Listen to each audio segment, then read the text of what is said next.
Hi, everyone. Thank you so much for being here tonight. I'm actually just going to turn it right over to our Secretary of State herself, Sarah Copeland-Hansis. Thank you so much, Robin. And thank you all for being here tonight.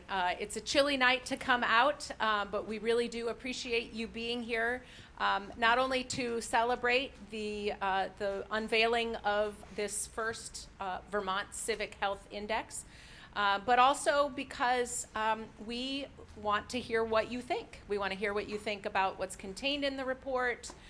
We want to hear what you think about the civic health and civic engagement within your community.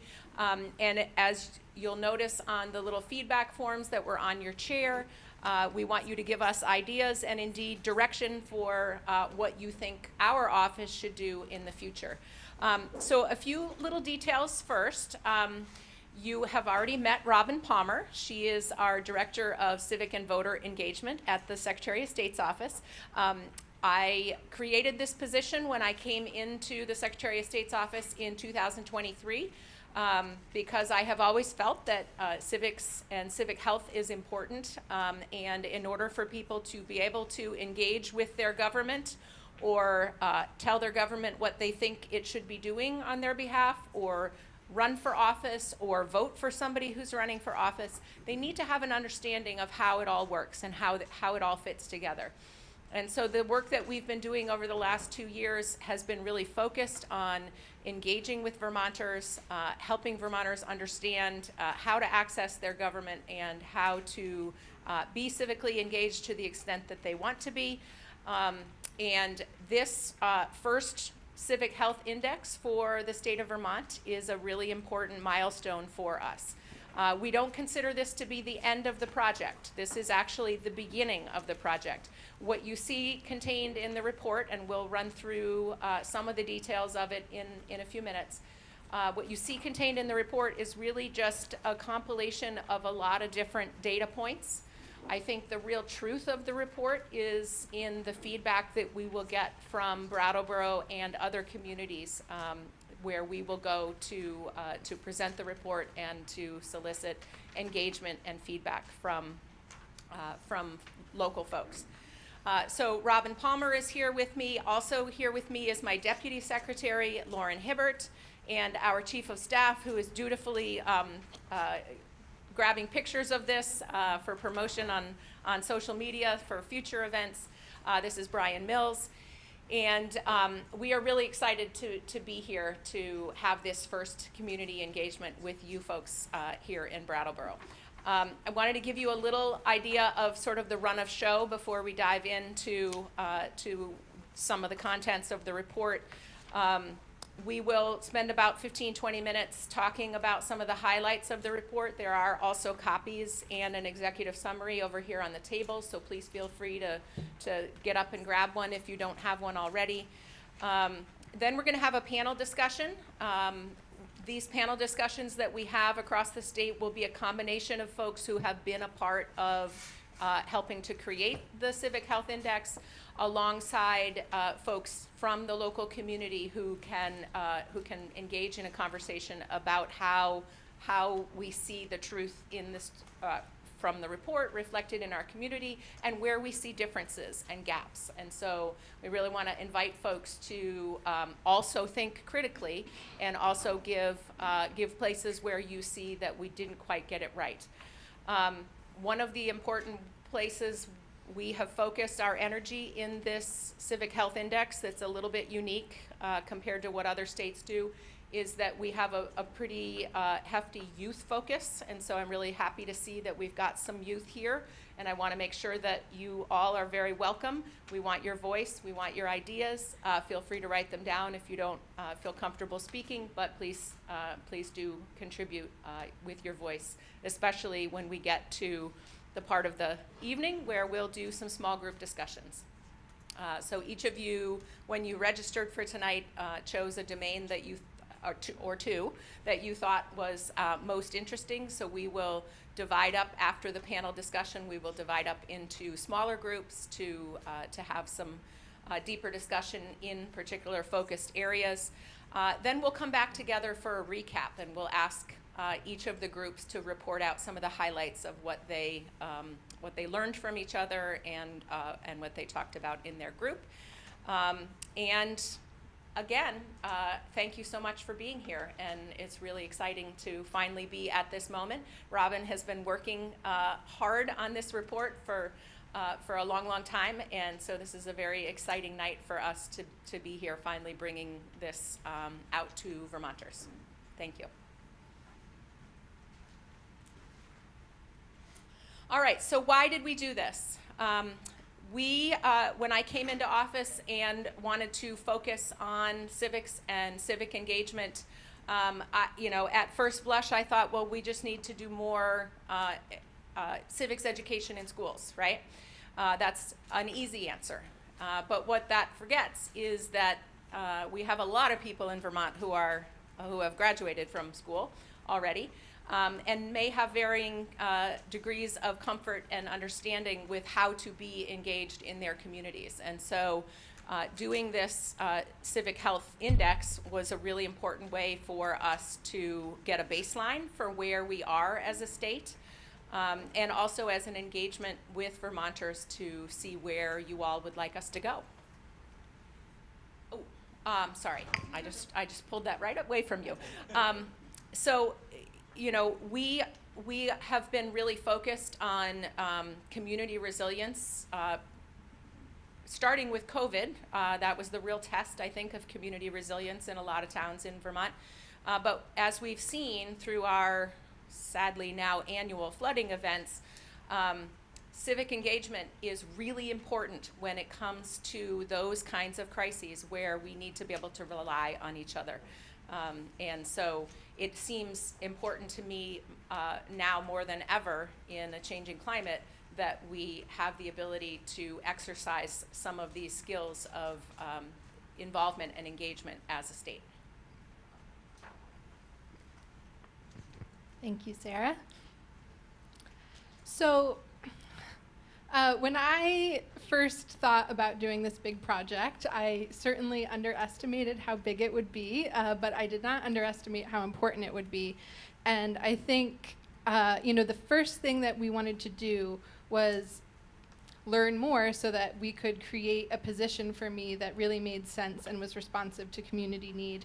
And our office knows a lot about voting data and who's registered and who shows up at the polls, but one of the things that was really inspiring to me when I started this work was that our office wanted to look at civic engagement more broadly than just voting. And so early on, we discovered that there is an organization called the National Conference on Citizenship that creates these Civic Health Index reports. And we are the 36th state who has done this now. And so it's really helpful just to be able to see what other states are doing and how we rank. And so we started with them, and then immediately I knew that we were going to need a lot of partners involved, and I reached out to some folks who've been champions of civic engagement for a long time in the state. That would include Vermont Humanities, who we have, their executive director is going to be on the panel shortly tonight, and then also Serve Vermont, the organization that oversees AmeriCorps in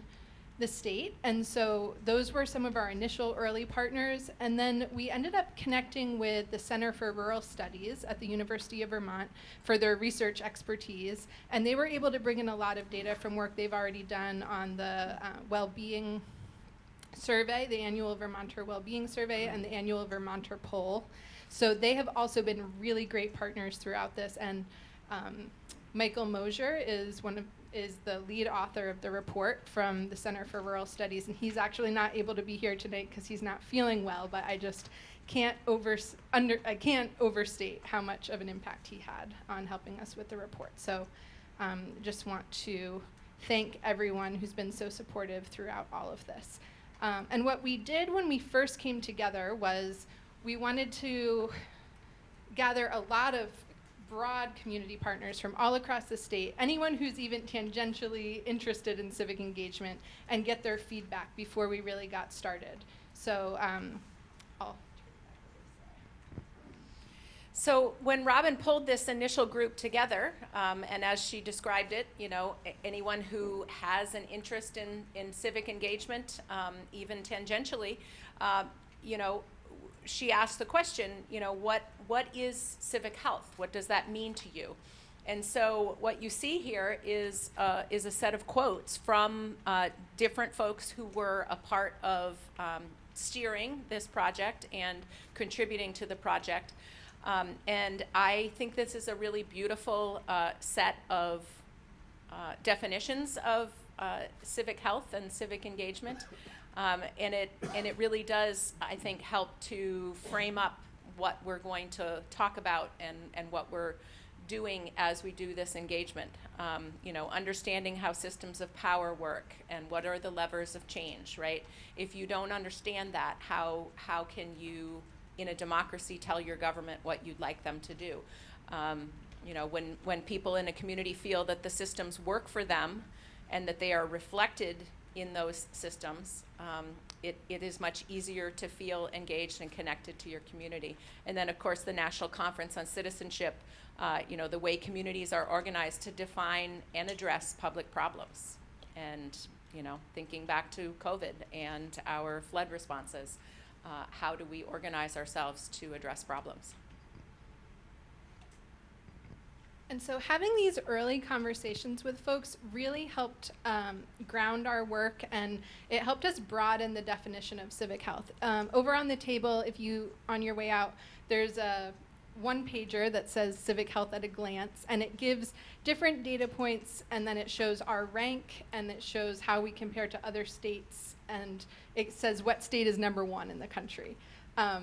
So if you look at that, those are all of the pieces of information that we got from the National Conference on Citizenship, and a lot of that focuses on volunteerism and donating. It focuses on voting and things that are easy to measure because that's, they have concrete numbers on those things. But in talking with all of our partners, things that came up over and over again were around sense of belonging and trust in government, trust in media, and we realized that even though those things might be harder to measure and we might be biting off a bit more than we could chew, we wanted to make sure that we included those domains in our report because we didn't want to just look at the surface level at the things that were kind of the easiest to access, but we wanted to dig in on some of those harder pieces around belonging and trust. And then the other big piece that we wanted to bring in was youth voice. Oh, sure. Yeah, that's true. Sarah was just mentioning that I should mention another one of our partners who is Dan Knott. He is a comic artist. He's incredible, and he's based in White River Junction, so I hope some of you have had a chance to come across his work. But he is the lead illustrator for a collaboration between the Secretary of State's office and the Vermont Humanities, the Freedom and Unity comic book. We have many copies of it over on our table. If you have never seen it, please make sure you grab one. We're very proud of it. And Dan also did a lot of illustrations for us that he's allowed us to use in our outreach materials, and you'll also see them throughout the Civic Health Index. And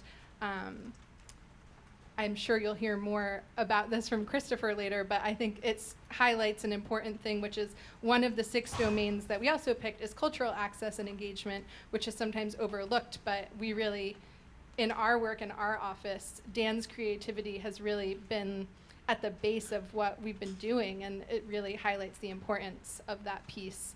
So yes, definitely want to give him a shout out as well. So one important component that I briefly touched on earlier was the youth civic health survey. It was very important to me going into this that we do a good job of assessing how our youth feel connected or not to our communities and to our systems. And if you think back to some of those quotes about defining civic health, When people in the community feel their systems work for them and that they're reflected in those systems, that's a win. And so it was really important to me to make sure that as we embark on this analysis of how we are doing in Vermont in terms of our civic health, that we get a strong youth voice.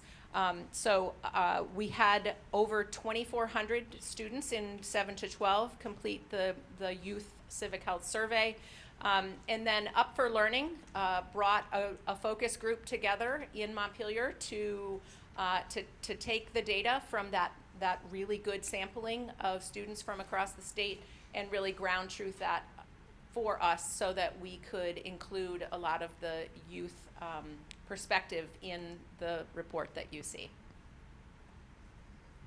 So now we're just going to go through and give you some highlights of the data.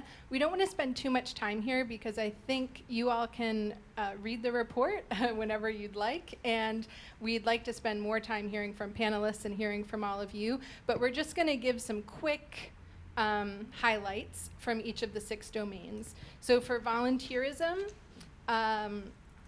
we rank.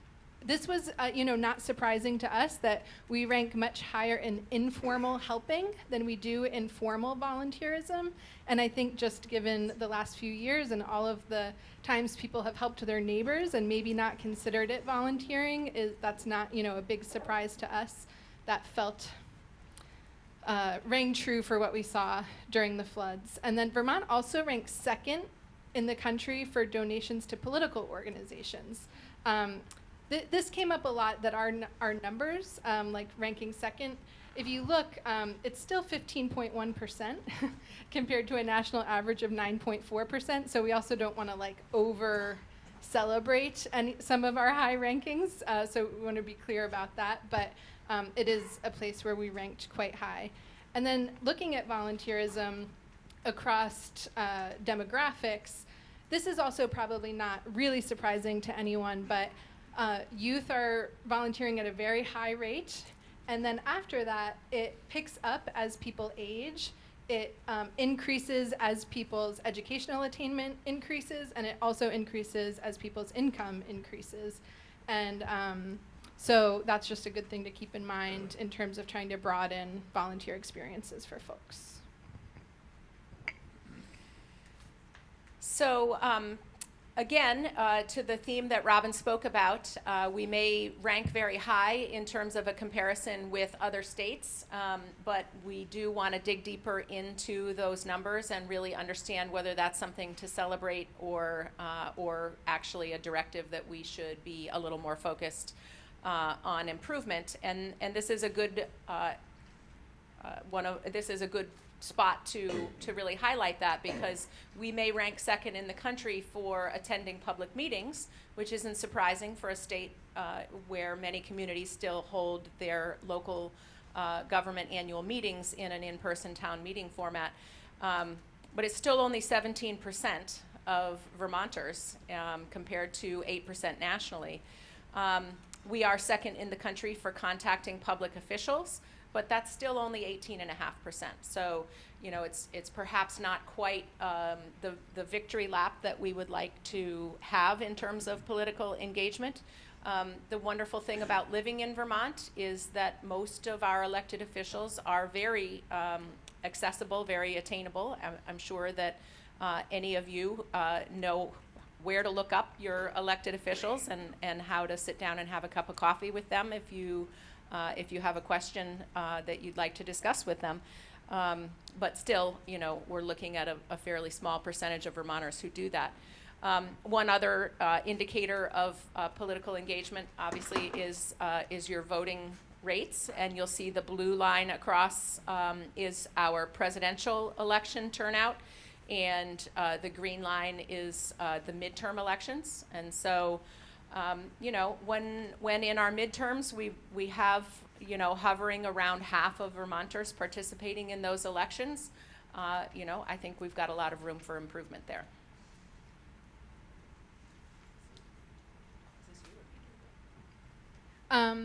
One thing that came up with the youth survey that we wanted to highlight that we thought was a bit of a point of concern was that only 59% of youth say they intend to register to vote when they're able to. And so that was a bit lower than we would have hoped or expected, and that stood out as something that will definitely be on our radar in terms of youth outreach moving forward. So social and community context is the next domain. And again, you know, ranking second in the country for working with your neighbors to do something positive for your neighborhood or community. That's 31% of Vermonters who reported that they engage with their neighbors to do something for their community. We also rank second in the country for discussing political, societal, or local issues with neighbors. But still, that's 14%, right? And I firmly believe that in Vermont we do a pretty good job because of our town meetings. We do a pretty good job of recognizing that it's important to be able to hear what your neighbors' perspectives are and to have a civil conversation about something even that you disagree about. But we still see a pretty low percentage, and so I think there's certainly room for growing that and improving that going forward. Societal and community, social and community context, a little bit more detail on this.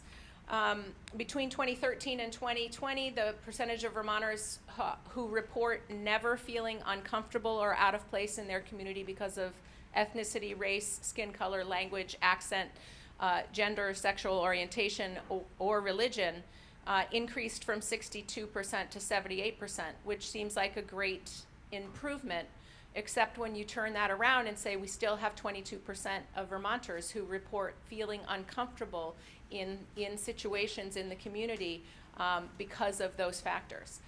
So we know that we have a lot more work that we can do on that front.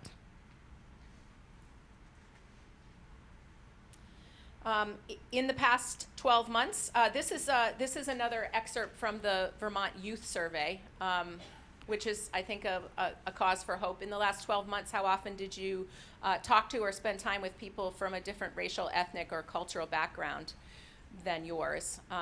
And we had 82% of young people saying that at least once a month, which, when you compare that to the experiences of many adults in the communities, I think there's some work that we need to do for our adults, and thankfully our kids, hopefully because of our good public school system, are frequently coming into contact with people who are different than them. Okay, so for cultural access and engagement, it was similar to findings that we had for volunteerism, that in terms of participation in groups, youth are at 70% and adults are at 33%. And so this just highlights again the importance of looking for ways that we can build these opportunities into daily life for people and reach people who might be busy or not having the opportunities that you're afforded when you're in a school system presenting them to you. The other thing about cultural access and engagement is we had this data point that 93% of Vermonters agree that cultural access is really, really important. But we did see around the pandemic a dip in satisfaction with access to cultural opportunities, probably because of the pandemic. But it was a good reminder that the cultural sector was really hard hit by the pandemic, and that investing in those pieces is really important. And getting 93% of people to agree on anything is pretty impressive. So if they agree on that, then it's something where we should be putting some energy. Okay. Yeah, we're trying to speed along here. On media trust and access, this was interesting because there was so much interest in this topic from the group of people we brought together, and it's been hard to find a lot of takeaways from the data. We do rank second in the terms of number of people who frequently take in news, and so it seems that Vermont is pretty informed. But there was not a whole lot of data that could be broken down beyond that in terms of what types of news. It was about 50-50 for preference for local news versus national news in Vermont. But one thing that we did find quite interesting was in the youth survey, 72% of youth say that they don't post about political or national or local events. And I think that was a really important takeaway when we brought the youth together at the State House and talked about it. A lot of them said, well, all we hear is that there might be disinformation and we don't want to mess up and post the wrong thing, so we don't post anything. And I think there's a assumption that young people are just chronically online and posting constantly, and it seems that they're really thinking about that more than maybe the common assumption would indicate. So we thought that was a good one to highlight. And then I'll just finish up with government trust and access. The big takeaway in this section is that Vermonters trust their local government much more than they trust their national government. You can see some of those statistics there. And I think this is also one of the areas where we have more data to find in the future. So we don't, there wasn't a lot readily available, but it was certainly a topic of interest and something we want to spend some more energy on moving forward. There's a big list of next steps here, and we go into more in depth in the report, but I'm kind of going to table that because later on once we have small group conversations, we're going to come back and talk about next steps and do some prioritizing. So I'll just leave them up for you to read for a moment while we get set up for our panel. If our panelists want to join us up front. Do you want to introduce the panelists?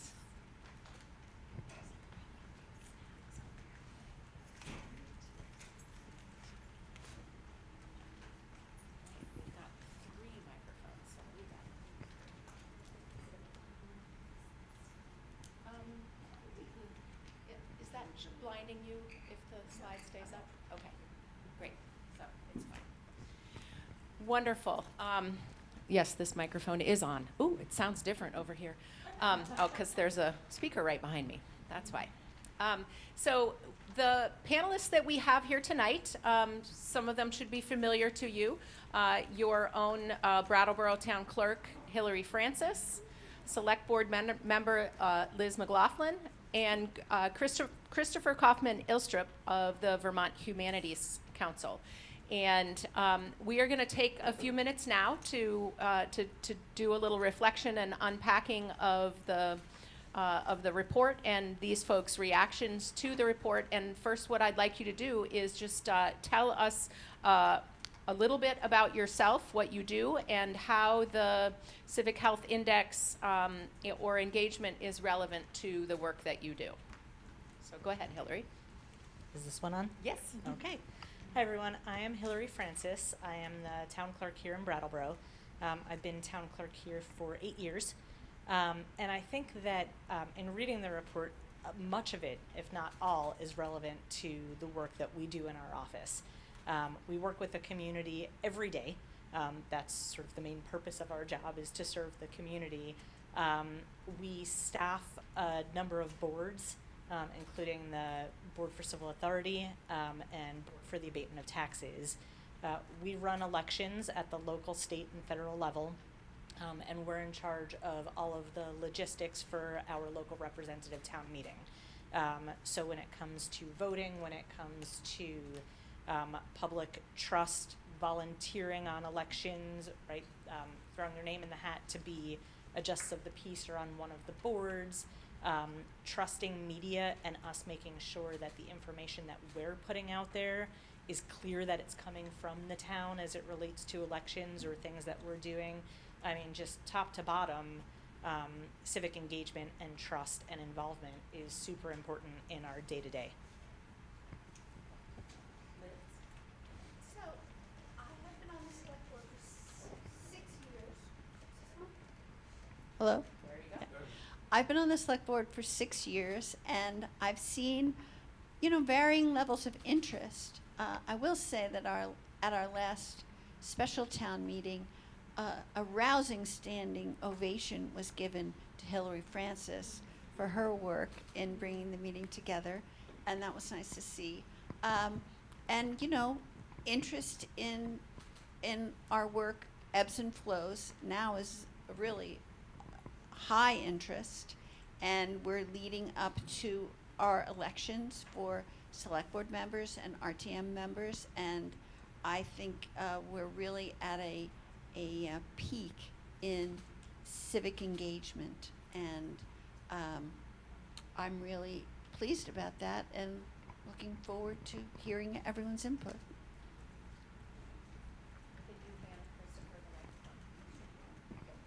We'll trade back and forth. I'm Christopher. I'm the executive director at Vermont Humanities, and was really, really excited when Robin reached out and said, do you want to participate in the Civic Health Index? Because I had literally just been to a presentation at the National Humanities Conference about the Civic Health Index, specifically the one in Rhode Island, which engaged with arts and humanities organizations and the Rhode Island Humanities Council to produce.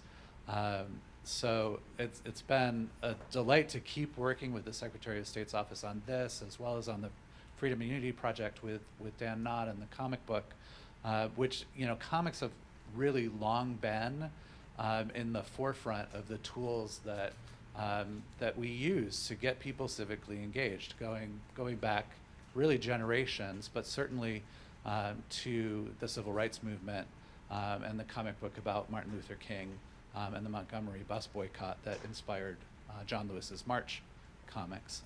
So we have a good reason to be involved in this work.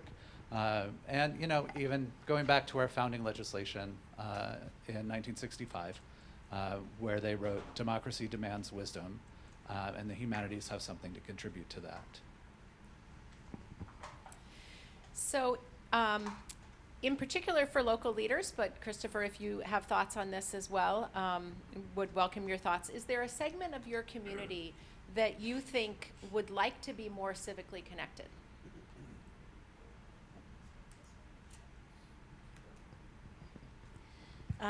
That's interesting. You know, as Liz was alluding to, we're seeing way more involvement this year, right now, than we have in certainly the 8 years that I've been here and looking at data way before that. We have an election coming up, and for representative town meeting and select board, I'd say right now there's at least 2 petitions out for every seat that's available. We normally have open seats that we're looking to fill in caucus. So it's pretty exciting. People are learning that they have a voice and that they can get involved and engaged. Certainly, more involvement from the youth, I think, is really important, and you all have highlighted that. Last year was the first time that youth were allowed to vote, 16 and 17-year-olds in local elections, which was really exciting. Sarah, you and I and Becca Ballant went to the high school and spoke to an auditorium full of 16 and 17-year-olds who wanted to hear about the youth vote, and it was really exciting. They did a voter registration drive afterwards. When you look at the numbers, it's interesting. There were 40 people who registered to vote that were youth voters. 20 of those people showed up to vote, which doesn't sound like a lot.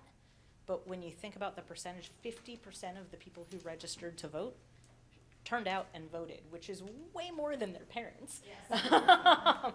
So it's actually pretty exciting, and being the first time, I think one of the struggles with that is, number one, it was the first time, and number two, it's confusing in that because we're a unified school district, our youth voters are not allowed to vote in school elections, but they are in local elections. But the school is what's probably most relevant to their worlds. And a lot of them showed up to vote and said, wait, I don't understand. I can't vote in the school, but that's what I care about right now. And so, and because every election is different, and there's not necessarily consistency from election to election in the way that they're run, it can be confusing for first-time voters. So I think, or it can be confusing for anyone. Exactly. So how can we simplify that to make it more accessible for our youth voters and for all voters, like you mentioned? The other group that, while it's not a high percentage of people in our community, though it's growing and we're seeing more, is the BIPOC community. And how can we really highlight their voices and make sure that we are having a seat at the table for our neighbors in the community.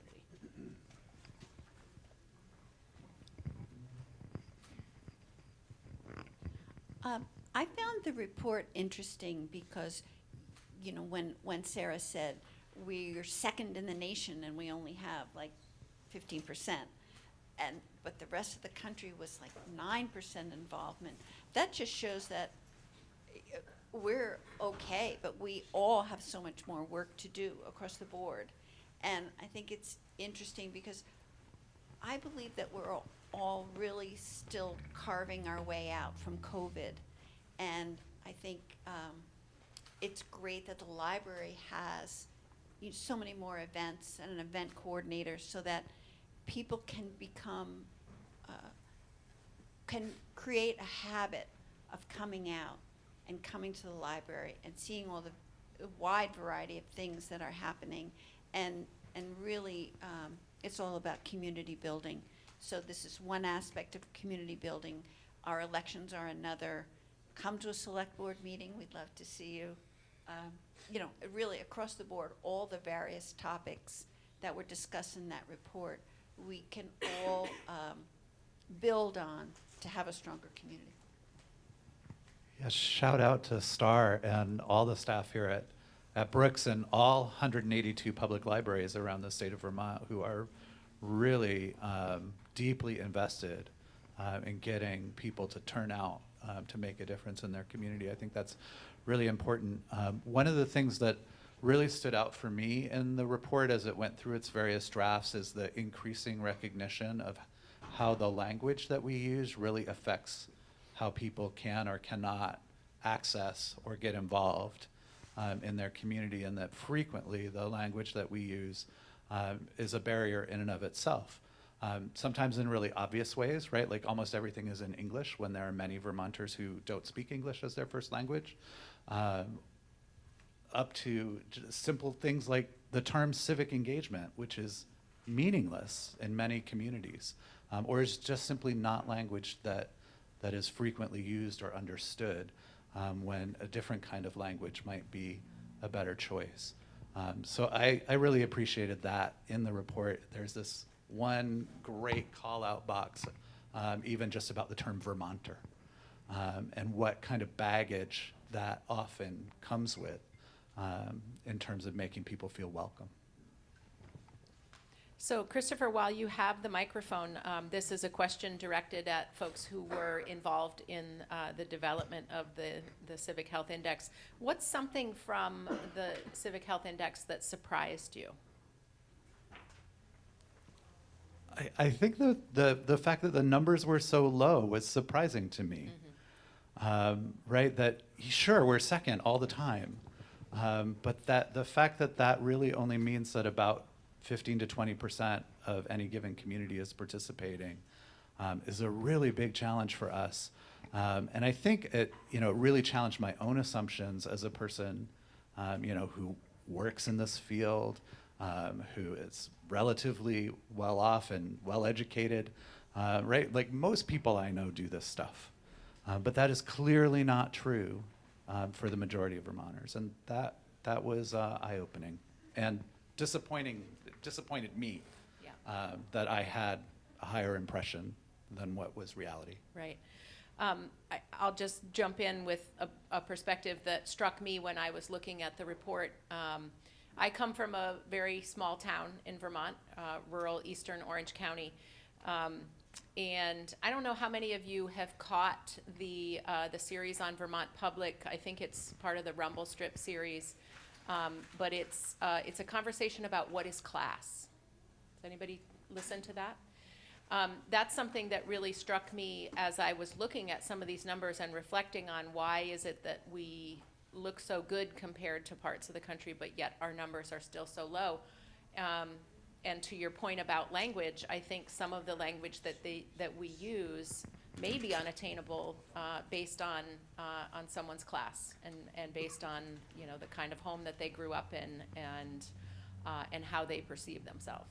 And so I'm seeing some nodding heads, which is good, and I hope that we'll talk a little bit more about that, because I see that as an important aspect of the work that we need to do to improve these numbers, is how do we make sure that that it is attainable And by it's not that everyone. people aren't doing that work, right? No matter where they are, right? People are doing the work all over, but the way we define it and the way we talk about it often is exclusionary. So, what is a new idea that reading the report inspired in you? I didn't know there was going to be a quiz. Well, one thing that I thought of when you guys were just talking was the matter of time. I mean, what I see is a lot of busy households and, you know, working parents and so forth, and they don't have the time to devote to civic engagement, whereas, you know, the regulars that we see may have more time. So one idea could be to kind of branch out of the timing of things and maybe relate more civic engagement to things that are not just youth-oriented, but family-oriented. Yeah, I would say a couple things that we've started doing in the last few years. Right, there's the updated open meeting law, and that came out of COVID and requires us to offer a hybrid select board meeting. And so the ability for folks to get involved in that way. We have started offering childcare at representative town meeting and the information session. And so anybody who has children and needs childcare can organize that and get a stipend to cover that, and do it in the way that works best for their family.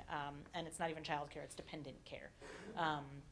And so I think that those are some steps that we have taken. I agree with accessible language. One thing that we've done in our office is, as we pull together brochures, we try to make sure that we're not using words like, you know, a warning has to be posted. A warning sounds daunting, ominous, you know? I mean, how can we use language that's accessible to folks who are not in the day-to-day work? And continuing that, we also, as all town staff, we're going through trainings right now. I did mine yesterday on who and what is the community that we want to be. And one of the things, they showed a video, it was pretty great, of the concept of a ball pit, where you have a ball pit. Sounds fun. Yeah, yeah. You have a ball pit in a central location, and two adults get in and there are questions on the balls, and they talk about, what do we have in common? What's your greatest fear, right? Just like these questions that you can realize that a complete stranger who looks nothing like you and doesn't have the same background as you, there's commonality. And right now we're so polarized. And so how can we, maybe not a ball pit, because after COVID, the germ thing makes me a little like, maybe not.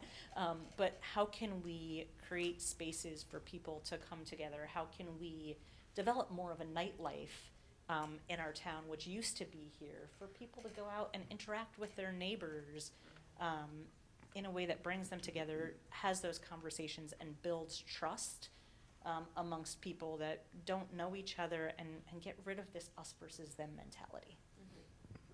I just want to say you're making the case for me, right, that arts, culture, creativity are really key strategies for increasing community connections with one another. And Brattleboro really is an arts community, so I'm sure we score very high on that, but it bleeds into everything that we do. Shout out to the art lords. Time check, do we have time for one more question? Okay, perfect.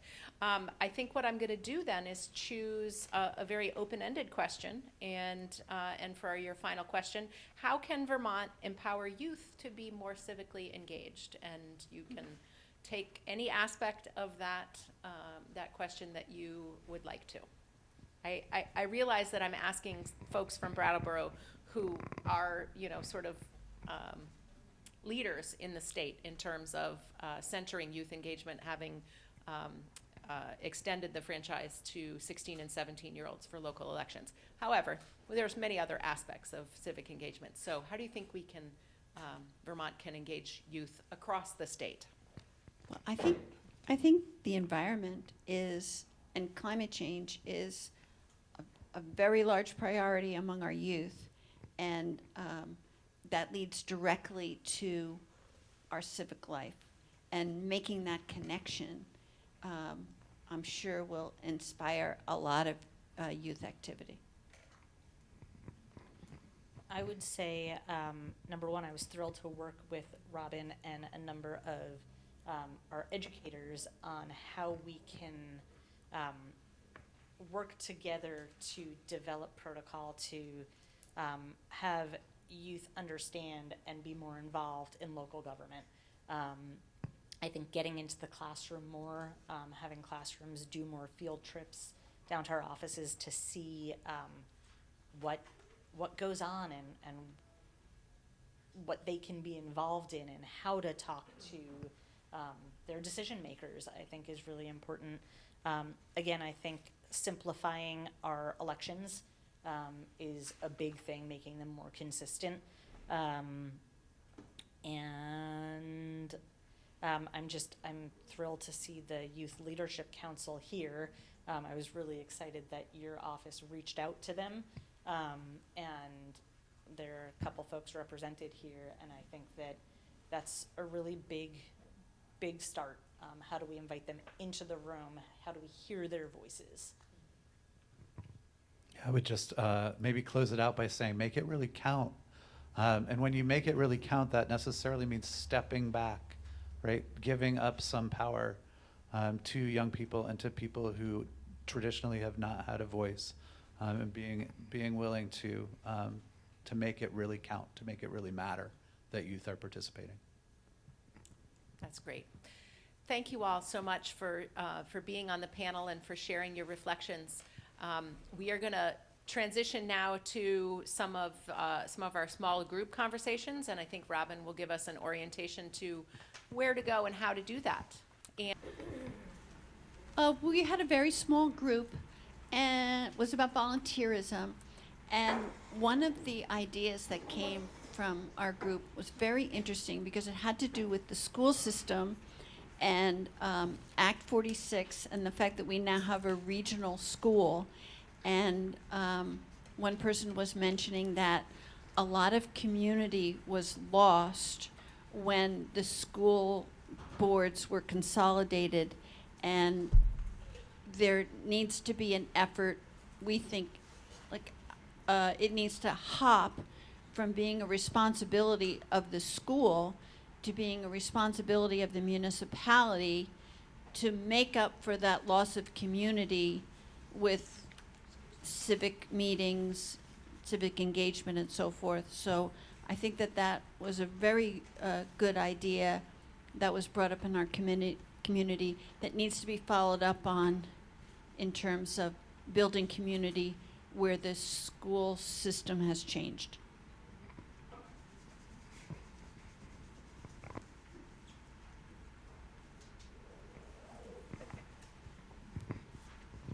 Hi, I was with the Government Trust and Access group, and some things we talked about were, like, in terms of barriers, was division, national rhetoric. We talked about the term Vermonter and how that can be divisive or unapproachable in some cases.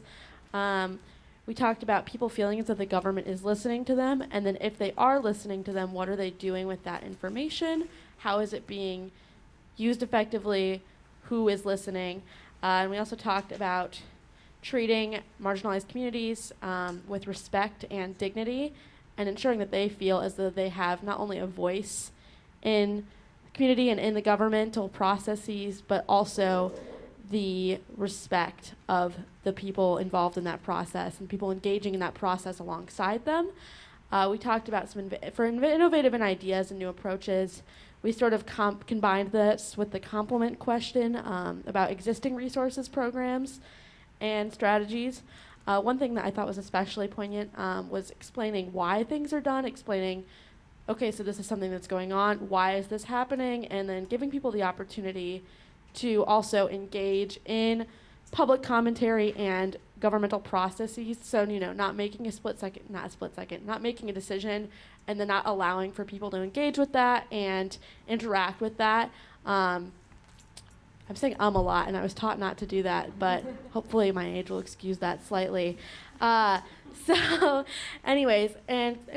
giving people time to interact with those ideas. And then we also talked about engaging and bringing underrepresented voters and people in community to this governmental table, so to speak, of ensuring that they know the resources available to them, but then also making sure that we are representing their interests, and not only doing that, like saying, oh, I'll be the voice for you, but then engaging them in decision making as it's happening.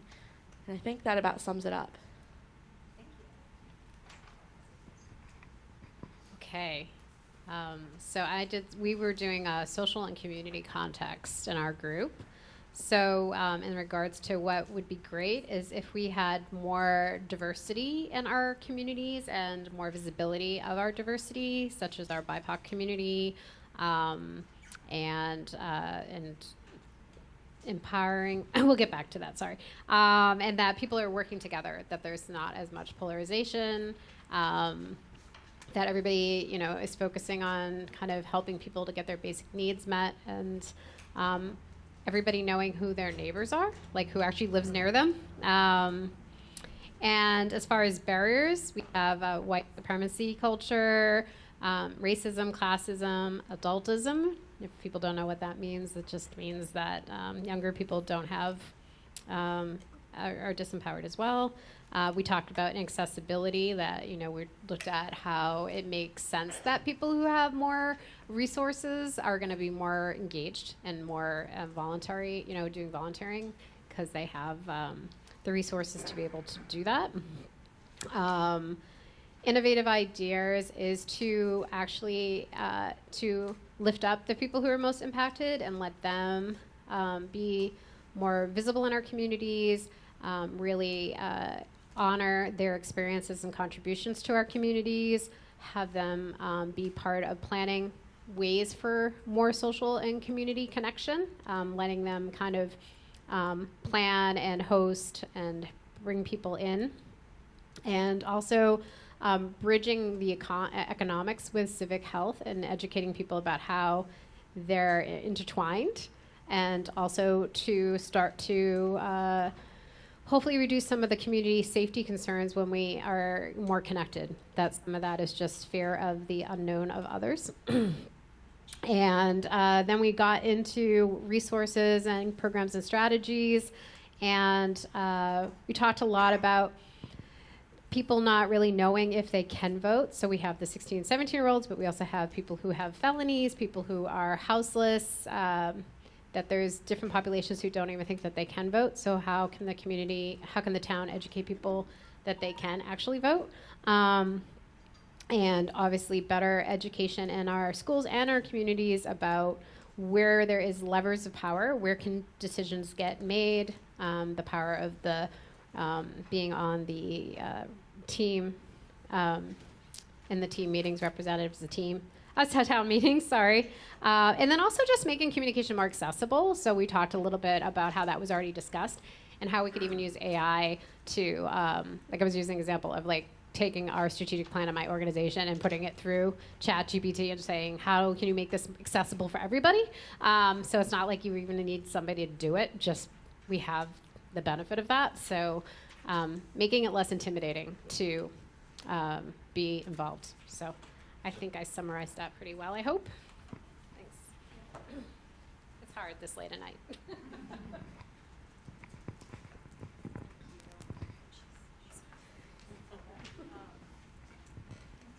We were in political engagement, and we thought it would be nice if everyone could serve on a town committee board, and if everyone felt like they had someone to vote for. and we talked about poverty being an issue for accessibility for serving on boards, and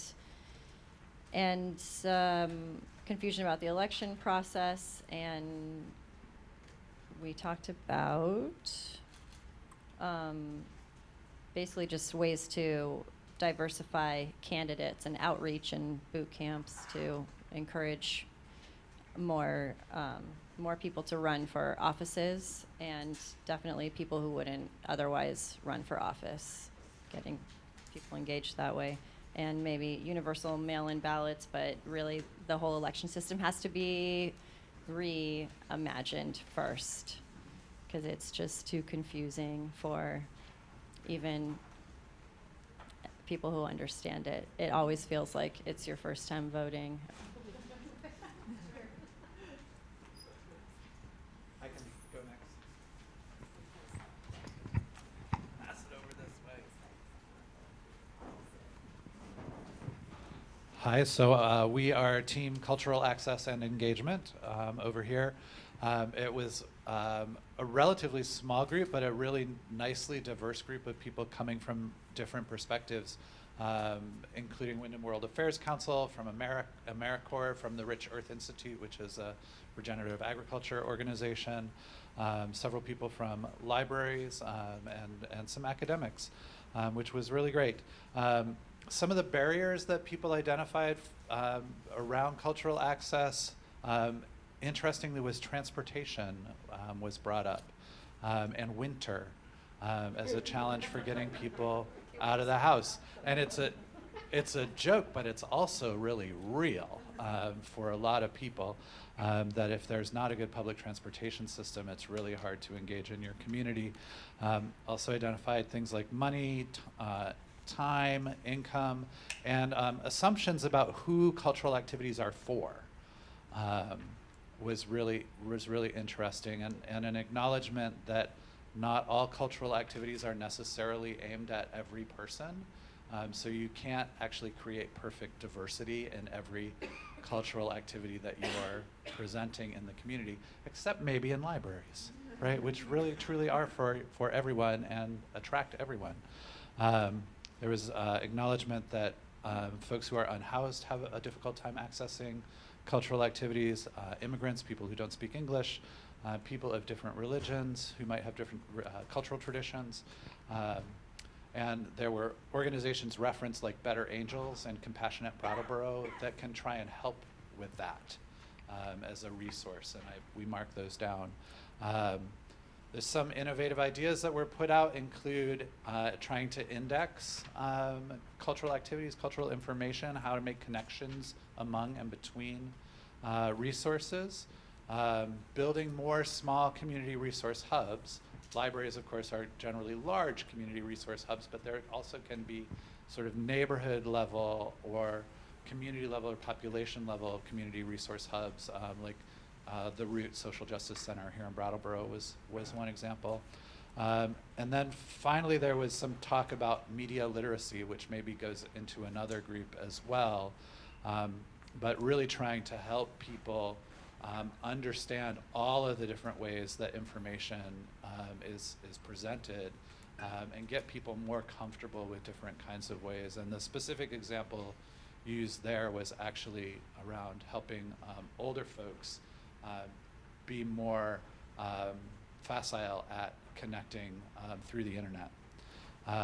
Concerns were brought up about AI and how that affects arts and culture, and fears around young people putting stuff out there that then is scraped by big corporations and used for AI purposes. So that was a little bit of a side note, but I think it's an important one to mention that AI is a concern, both for arts and culture, but also probably for democracy writ large. I'll stop there. Who's next? Segueing into the media trust and access, I just want to point out that we did not see the back sheet, the back side of the sheet, so this will be half of the presentation. One of the answer to wouldn't it be great if we had the same level of access to the media and that there were no barriers for people to get media. Like to coalesce all the different forms of media and broadcast it to all. Wouldn't it be great if community news outlets had all the money that they need, that you knew and can trust sources of information? And we talked about how media nowadays, social media is considered media. It's in the definition, and just the differences in social media and traditional media. Significant barriers are money, as mentioned, and what is the definition of media, and the acceptance of media. Traditional media's reputation has gone downhill. Also, a barrier is the next generation of journalists, the sustainability, because they're pulled in so many different directions with the various platforms. And that's about it. Thank you so much. I don't know if I need a mic. Can everyone hear me okay? Yes. All right. Well, thank you all so much. It's been really great to have you all here.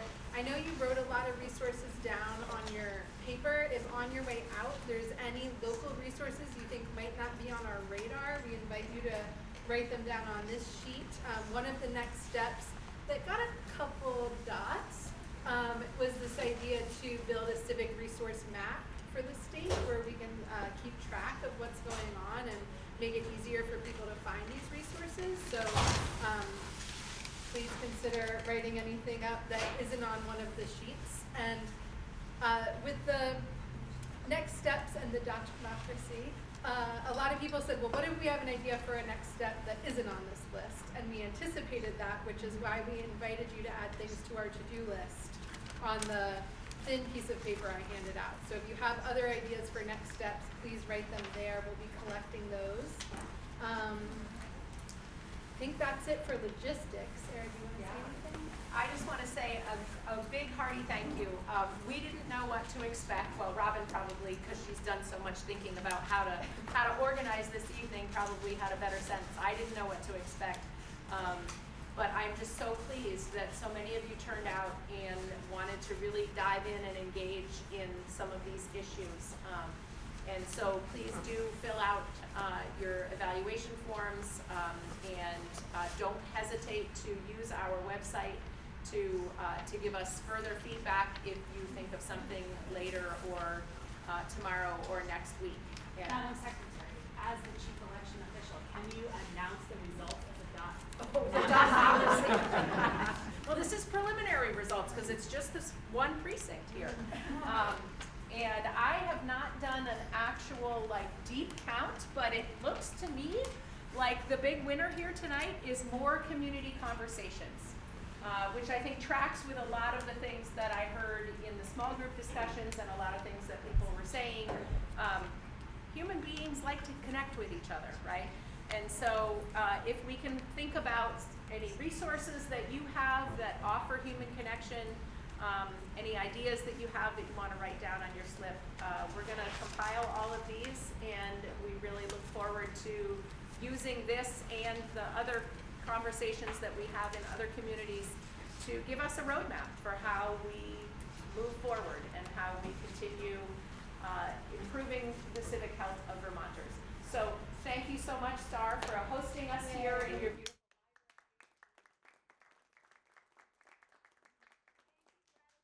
taxpayers for giving us this beautiful library. I did want to just address a few things. Please sign up for our newsletter, and so stay tuned for some announcements of upcoming community conversations, because we're hoping to start a whole series of those. Also, for those of you that worry about transportation and winter, Vermont Humanities has solved that problem for everyone with the Snapshot series, which is all virtual, but they are wonderful lectures and presentations that you can all watch with a cup of tea or a glass of wine at home. So on these cold winter nights. And Yeah, I'm sure. And also, our wonderful new programming coordinator, Tara, has arranged to have a showing of Join or Die, and this is all about joining together, coming together, being together.